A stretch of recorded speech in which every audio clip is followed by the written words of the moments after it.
ISF ఆధ్వర్యంలో కడప జిల్లా వ్యాప్తంగా సమాచార హక్కు చట్టం అవగాహన సదస్సులు మరియు విద్యార్థుల్లో అవగాహన పెంపొందించేందుకు సదస్సులు ఏర్పాటు చేస్తూ ఉన్నాం. 2005లో సమాచార హక్కు చట్టం అమలైనా కూడా విద్యార్థుల అవగాహన లేక తీవ్ర ఇబ్బందులు ఎదుర్కొంటూ ఉన్నారు. ముఖ్యంగా ప్రభుత్వ కార్యాలయాలు అయితేనేమి, అవినీతి అధికారులు ప్రభుత్వ ఆస్తిని, ప్రభుత్వ ధనాన్ని కూడా వ్యర్థం చేస్తూ నకిలీ అధికారులు అయితేనేమి ఇటువంటివన్నీ బయట పెట్టాలంటే మనం ఖచ్చితంగా సమాచార హక్కు చట్టాన్ని ఉపయోగించి ఇటువంటి అధికారులను తరిమి కొట్టాలి. కావున ముఖ్యంగా మన విద్యార్థుల అవగాహన పెంపొందించడానికి జిల్లా వ్యాప్తంగా సదస్సులు కూడా ఏర్పాటు చేస్తూ ఉన్నాం. కావున ఈ సమావేశానికి ముఖ్య అతిథులుగా పెద్దలు కూడా వచ్చారు. కావున ఈ సమావేశంలో కొన్ని గొప్ప విషయాలు కూడా మనం చర్చకు వచ్చాయి.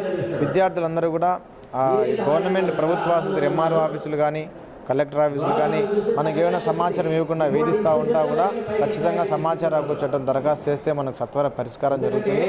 అదేవిధంగా ప్రతి ఒక్క విద్యార్థిని కూడా సమాచార హక్కు చట్టాన్ని ఉపయోగించి న్యాయం పొందవలసిందిగా మేము కోరుతా ఉన్నాం.